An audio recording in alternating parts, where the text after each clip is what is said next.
testing. So ayan mga idol, testing ko yung aking bagong gimbal. Ayan. Sasabihin ko sa inyo kung ano yung brand dito.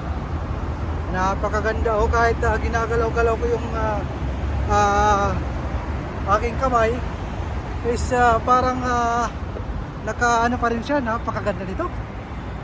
So ito yung napakagandang pang vlog for only 145 real. So it cost 2,000 pesos in Philippine money. So ayan ganda. So ayan, kalalabas ko lang galing sa trabaho. Baka hindi nyo naririnig ang aking boses, kaya nilalakasan ko lang. Nandito ako sa gilid ng kalsada. Ayan, first time kong mag vlog ng ganito, kasi tinitesting ko yung aking bagong stabilizer. Hindi siya original pero panalong panalo, kasi nagtingin-tingin ako sa original. Ang original is nagkakalaga po yan ng, pinakamura na nakita ko is nasa 600 plus. So yung 600 is mahal po yan mga idol. Kaso original naman nasa yung original is 600 times nyo sa 14.80. Yun sa Philippine money. Dito sa real is nasa 600. Pero ayan, nakakita nga ako ng ano lang, ng 100 plus, 145 ata yun, kung hindi ako nagkakamali. At yun, pasok sa banga. Kita nyo naman, kahit ginagalaw-galaw ko, talagang level pa rin ang aking kuha. So tinitingnan ko rin sa likod kung mayroong bus na dadaan, kasi baka maiwan ako. Doon sa unahan is mayroon doon na bus stop. So ayan yung buhay ko dito sa abroad. Isa pala akong florist, isa akong flower maker. Ganyan talaga ang buhay. Kailangan na todo doble sipag. So time check natin is 7:30 in the evening. So ang ating panahon dito is medyo maayos na, kasi pa-winter na mga idol. So ayun, marami kayong makikita na dates. Yan, ganda mga idol. Ganda talaga.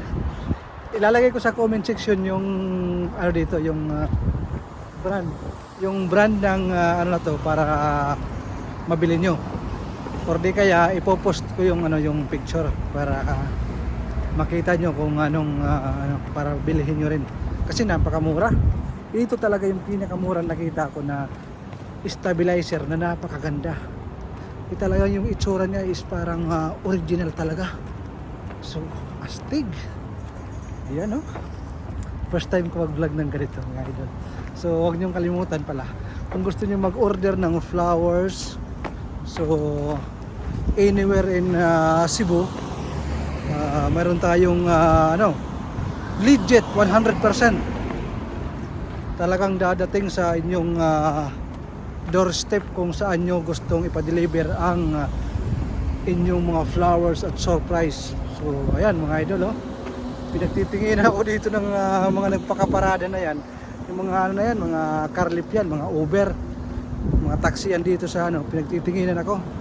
Siguro sabi nila, wala naman itong mapapalang vlogger na to. So maraming salamat na rin sa mga nag-subscribe sa aking YouTube channel. So ayan. So dito na nga, ayan yung hintayan dito ng bus. Dito kasi mga idol sa Middle East, hindi ka pwedeng basta-basta lang bababa kung saan-saan. So sa araw-araw ng aking paglalakad dito, pagtatambay dito ako sa puno ng dates na ito, dito ako tumatambay. Ayan. So yan ganyan. Tingin nyo lang hindi ako pagod, pero grabe. Just imagine, 11 hours akong nakatayo, 11 hours akong gumagawa ng bulaklak. Yung aking kamay parang tinurukan ng anesthesia sa mabanhage po siya mga idol. Pero yan, siguro naman Malayo na siguro ang 2 taon. Uwian na. Ipon-ipon lang. Sana suportahan nyo ako sa aking vlog at hanggang sa pag-uwi ko sa Pilipinas, ipapakita ko sa inyo yung ating gustong gawin na for good business. So, yan yung ating plan. So, wala talagang forever dito sa sa abroad. Kahit gaano pa kaganda nga iyong trabaho, talagang uuwi tayo sa Pilipinas. Mas masarap pa rin mamuhay sa sarili nating bansa. So, ayan. Yan yung mga bahay dito. Ito yung kalsada. Itong tinatambayan ko ngayon dito is medyo yung walang mga establishment na mga tindahan. Ito po ay talagang kalsada lang at saka pader makikita nyo. At saka yung poste na yan, yun yung stop bus. So ayan. Wala ko yung bus. At saka gandahan dito mga idol, yung bus dito is libre po yan. Yan po yung shuttle ng train. So pag sumakay tayo ng bus, punta sa train, merong lang application na nandyan sa aking cellphone, QR code. Tinatap ko lang dyan sa kala ko yung bus. Tinatap ko lang dyan sa screen ng pagpasok ko ng bus. Tsaka yun na yun. Wala nang bayad, libre. Tsaka kagandahan dito pag sumakay ng bus, hindi na tayo sisigaw, pipindot lang tayo. So yan, basta't matiisin ka lang, talagang makakalibre ka dito. Kasi kung magtataksi ako papunta sa aking bahay, is nasa 30 real. Malaki-laki na rin yun mga idol, kasi ang 30 real is naglalaro yan sa 400 pesos. So sa bawat araw-araw na pag sasakay ko ng bus at saka pag sasakay ko ng train is 2 real lang ang aking pamasahe. So malaking tipid na yan para sa mga taong masisipag. So kaway-kaway sa mga nandito sa Qatar at sa mga lahat ng OFW, especially sa ating mga kadama dyan na nasa bahay. Suportahan nyo yung aking vlog. Mga kapwa ko OFW, pakisuportahan nyo naman yung aking vlog. So yan.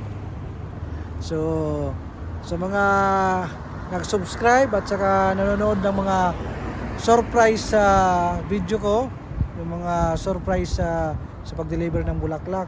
So yan, talagang legit po. Anywhere in Cebu nagde-deliver po yung aking kaibigan. Talagang matalik ko yan na kaibigan kasi katrabaho ko yan, kaibigan, kasama ko, lahat kaibigan ko yan. Talagang si Paring Mario. Paring Mario, shout out sa iyo. So bye Mario. So ayan, hanggang dito na lang at maraming salamat sa inyo. So ayan lang hinihiling ko sa inyo. Sana ayan, mababong sa akin katawan. Yan lang hinihiling ko sa inyo. Suportahan nyo naman ako. Subscribe nyo naman ako para pag-uwi ko sa Pilipinas, meron akong subscriber at may bahagi ko rin sa inyo na talagang kahit nandito na tayo sa abroad, gusto pa rin natin sa Pilipinas, masarap pa rin ang buhay. So ayan lang, magandang buhay sa inyo at sana po ay nasa mabuti tayong kalagayan. God bless po mga kabayan at ating mga subscriber.